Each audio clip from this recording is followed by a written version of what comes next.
한국당 나경원 원내대표의 의원총회 발언 요지. 오늘 여러분들께 말씀드릴 것은 지금 문재인 정권의 우리 야당 탄압이 도를 넘고 있다는 말씀이다.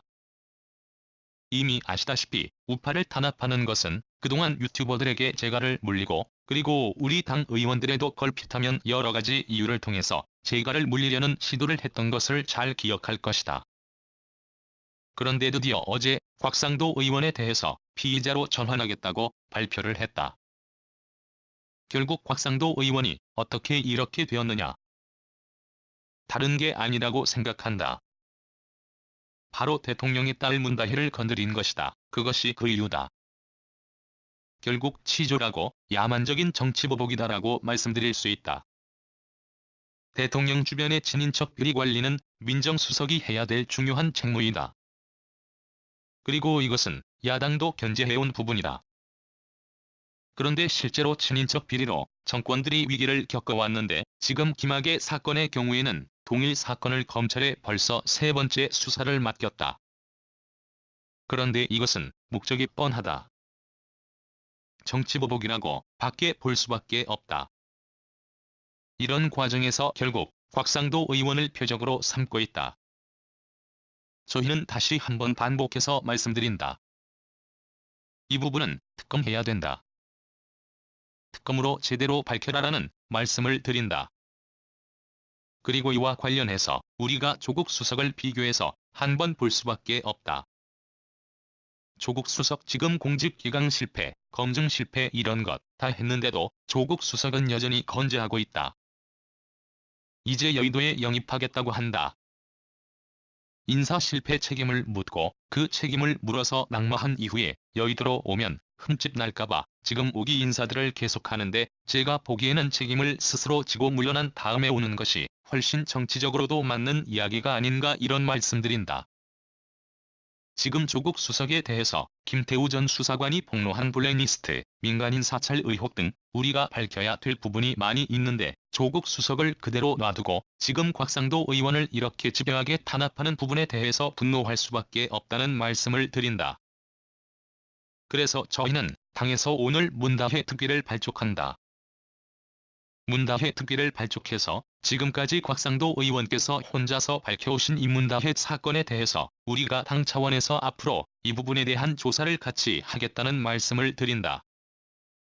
이미 밝혀진 것처럼 문다혜 씨의 해외 이주에 관한 여러가지 궁금증, 문다혜 씨가 집을, 자신의 주택을 남편으로부터 증여받아서 매각했던 부분에 대한 문제점, 또 문다혜 씨 남편과 관련된 회사와 또 같은 관련된 회사에 700억짜리 펀드 운용권을 준 부분, 이런 부분에 대한 의혹이 꼬리에 꼬리를 물고 있다.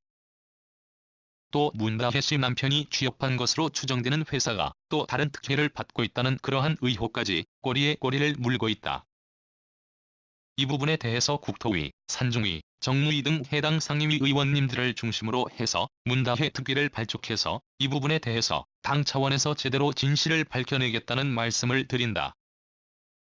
대통령 딸 건드렸으니 먼지털 이 식으로 다스리겠다는 이 정권, 그 결과는 부메랑으로 이 정권에게 돌아갈 것이다. 우리는 특위를 통해서 철저히 진실을 밝혀낼 것이라는 말씀을 드리겠다. 내가 쑥스러워져도 좋으니 대통령 딸에 대하여 밝혀달라. 전례 없는 대통령 딸 가족의 해외 이주와 관련해서 몇 가지 지적하고자 한다. 첫째, 문 대통령 딸이 해외 이주한 게 맞느냐고 한 거와 관련이다. 지난 4월 4일 국회 운영면무 보고 때 해외 이주가 사실이냐고 물으니 노영민 대통령 비서실장은 말씀드리기가 곤란하다. 현재는 모르겠습니다. 또 경호비용 일정 부분 있는 것으로 알고 있습니다. 많지는 않습니다고 답변했다. 해외 이주 갔는지 안 갔는지도 말도 못하고 현재는 모르겠다고 하는데 국민들에게 이게 말장난할 사안인가. 해외 이주와 관련해서 공개 질의한 지 66일이 됐다. 그런데 대통령 비서실장이라는 분이 국회에 나와서 설명한 게 고작 이것인가. 해외 이주를 왜 택했는지 그 이유를 밝히면 된다. 지금 문제가 불거지니까 다시 귀국이라도 했다는 뜻인지 참 모호한 얘기를 한다. 숨기지 말고 분명히 밝혀주시기 바란다. 많든 적든 경호 예산은 국민 세금인 만큼 지출 내역에 대해서 청와대가 판단하고 답할 게 아니고 국민들에게 반드시 알려야 할 의무사항이라는 점도 분명히 지적한다. 두 번째, 문 대통령 사위의 이스타 항공 취업 관련 부분이다.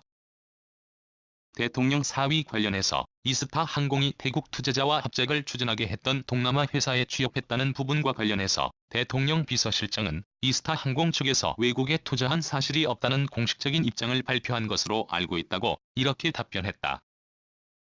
이스타 항공은 오래전부터 동남아의 현지법인 설립을 준비 중인 것으로 알려져 있다. 2018년도 아시아경제에 따르면 이스타 항공, 태국의 해외 법인 첫 설립 LCC 중 최초라는 제목으로 이스타 항공은 태국 방콕의 현지 법인 타이 이스타를 설립한 것으로 확인됐다고 보도되었다. 또 다른 보도에서도 이스타 항공이 문종비 영업 총괄부사장을 선임해서 신규 시장 개척 추진이라는 제목에서 태국 방콕의 타이 이스타제트라는 현지 법인을 설립했고 5월 설립 등기를 마친 상태로 10여 명의 직원이 근무하고 있다고 보도됐다. 이 같은 보도는 태국 정부의 공식 발표로도 태국 현지 매체에서 보도됐다. 이건 태국어로 된 건데 이걸 우리 국회에서 번역한 것이다. 이 내용을 보면 태국 민간항공청은 타이 이스타 항공의 면허 승인을 추진 중이라는 제목으로 태국 민간항공청은 태국 투자자와 한국의 저비용 항공사인 이스타 항공 간 합작사 타이 이스타 항공의 항공운항 면허와 관련해 태국 교통부 장관이 승인을 받는 절차를 진행 중이다. 잠정적으로 2019년에 항공편 운항을 시작할 예정이라고 보도됐다. 이런 자료들이 있어서 정확한 사실관계를 위해서 이스타 항공 측의 합작을 추진했던 회사가 어딘지, 그 회사의 사위가 근무했는지 등을 공식 확인 요청했지만 이스타 측에서는 자료 제출할 의무가 없고 더 이상 사실 확인해주기 어렵다고 알려왔다. 인터넷 포털 사이트에 검색만 해봐도 확인되는데 현재까지 투자한 돈이 없다면서 숨기고 감출 일이 아니다. 파트너 기업에 취업한 사실이 있는지 사위가 이 파트너 기업에 취업한 사실이 있는 밝히면 된다. 밝혀주시기 바란다. 세 번째, 문 대통령이 인도 국빈 방문 연설에서 요가 강사했다고 한 부분이다. 대통령이 인도를 국빈 방문해서 요가 강사를 합니다라고 연설했다와 관련해서 노영민 비서실장에게 사실이냐고 질문했더니 그렇게 알고 있다고 답변했다. 이때 저희들이 확인한 자료에 의하면 7월 10일 다음 날인 7월 10일 부동산 매매 계약했고 7월 11일 아들이 다니던 학교에 해외 이주 신청서를 제출했다. 이 딸이 한국에서 요가 강사 했다면 최소한 어디에서 언제까지 요가 강사 했는지 밝혀주시기 바란다. 교육당국으로부터 확인한 자료에 의하면 아들과 동반했을 문다혜 씨 이주 시점은 6월 중순이다. 이 무렵부터 경호실 경호가 시작되었을 테고 대통령에게도 보고가 되었을 걸로 보인다. 비서실장의 답변이 사실이라면 문다혜 씨는 국내에 있으면서 외손자는 해외 국제학교 입학 등 교육 문제로 해외 이주한다며 허위 신고한 것이다. 국제학교 보내려고 허위 신고한 것인가? 네 번째, 쑥스러워도 된다. 지금 좀 밝혀주시라. 노영민 비서실장은 사생활에 관한 것이고 언젠가는 밝혀질 건데 밝혀지고 나면 의혹을 제기했던 분들이 쑥스러울 것이라고 운영위에서 발언했다. 무려 66일 동안 숨기고 감춰놓고 언젠가 밝혀지면 쑥스러워질 것이라고 이렇게 하지 말고 제가 쑥스러워도 되니까 지금 국민들에게 소상히 좀 밝혀주시기 바란다. 한편 청와대는 지난달 20일 곽상도 자유한국당 의원이 전날 제기한 문재인 대통령의 사위 취업 청탁 의혹에 대해 소문과 추측 말고 증거로 말하라고 반박한 적이 있다. 김의겸 청와대 대변인은 이날 오후 춘추관에서 브리핑을 열고 문 대통령의 가족들은 아들, 딸, 며느리, 사위 누구도 특권이나 특혜와 거리가 멀다며 그것을 곽 의원 사고 방식으로는 도무지 이해하지 못하는 모양이다라고 밝혔다. 김 대변인은 판사는 판결로 말하고 검사는 증거로 말하는 법이다라면서 20년 넘게 검사를 하셨다는 분의 주장에 증거는 보이지 않고 소문과 추측만 가득하다. 부디 증거로 말해달라고 전했다. 앞서 곽 의원은 전날 국회에서 열린 대정부 질문에서 문 대통령의 딸 문다혜 씨 부부의 동남아시아 이주와 관련해 현직 대통령 딸이 대한민국의 상황을 포기한 것인지 자녀 학교 문제로 인한 것인지 사위가 빚독촉을 피해 딸에게 빌라를 증여했고 빚독촉한 측에는 그에게 정부 자금이 지원됐다는 말이 떠돌고 있다고 말했다. 곽 의원은 아울러 문 대통령이 이스타 항공 설립자이자 지난 대선 당시 문재인 캠프 직능본부 수석부본부장으로 활동했던 이상직 전 더불어민주당 의원을 중소기업진흥공단 이사장으로 임명한 대가로 사위를 동남아의 항공사에 취직시킨 것 아닌가라며 문 대통령의 사위 취업 청탁